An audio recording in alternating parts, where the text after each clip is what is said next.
Determine whether 447 is a term in each sequence below. If so, which term number is it? So remember how a sequence works, right? Sequences are a series of values, and that each value in the sequence has a specific number associated with it. So this isn't any of the sequences up here, but for example, if I had this arithmetic sequence 5, 10, 15, 20, you can see that these are the term numbers. This is the first term, the second term, the third term, and the fourth term. Now, if this pattern continued, I think it's pretty clear that the number 447 would not be one of the elements of that sequence. It wouldn't appear because you can look at this. These are all just multiples of 5, right?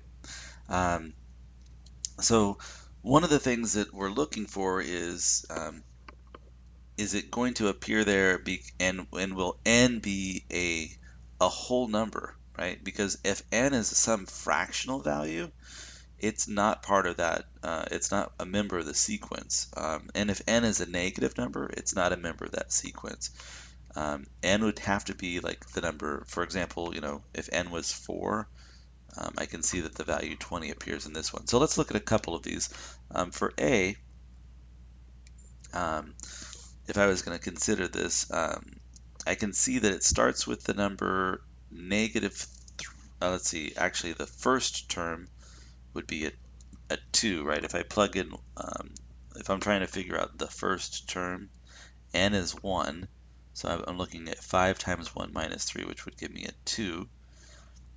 When n is 2, the second member of that sequence, now I'm going to put a 2 in for n. 5 times 2 is 10. 10 minus 3 is 7. Um, and at this point, you can see what's happening. I'm just adding 5 each time. So I'm gonna go. The next value, if I add 5, would be a 12. And then if I add 5, I'd be at 17. And if I add 5, I'd be at 22. So this is going to be, what's going on forever. This is the third, the fourth, the fifth. Now, for me to go on and do that, that would take a long time to figure out if the number 447 actually occurs in this list. So what I'm going to do instead is I'm going to say, hey, I want to know if 447, we're going to investigate what value of n would produce 447. So I'm just setting my term number equal to 447. Now I'm going to solve for n. So what I'm going to do is go ahead and add the number 3 to both sides of this equation, and I get 450 equals 5n. And then I'm going to divide both sides by the number 5. So on the one side here, this gives me oops, this would be 90. And this is n. So when n is the number 90, right? When n is 90, this sequence would have the number 447. So in other words, now I know if I continued this, because 90 is a whole number and because 90 is a positive number, at term number 90, the value of the sequence would be 447. So for A, the answer is yes. It definitely contains that.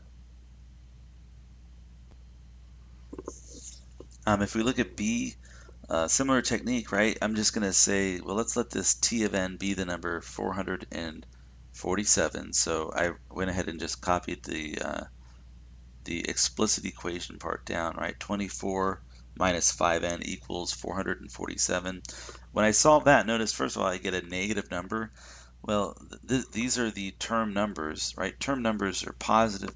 Positive numbers, they start at 1 and continue on just with positive whole numbers or positive integers. And this is a fraction. So this sequence, and another reason why I look at it, this sequence starts at positive 24. Oh, actually, no. At 1, it would be 19. The sequence starts at 19, and then it proceeds to subtract 5 each time.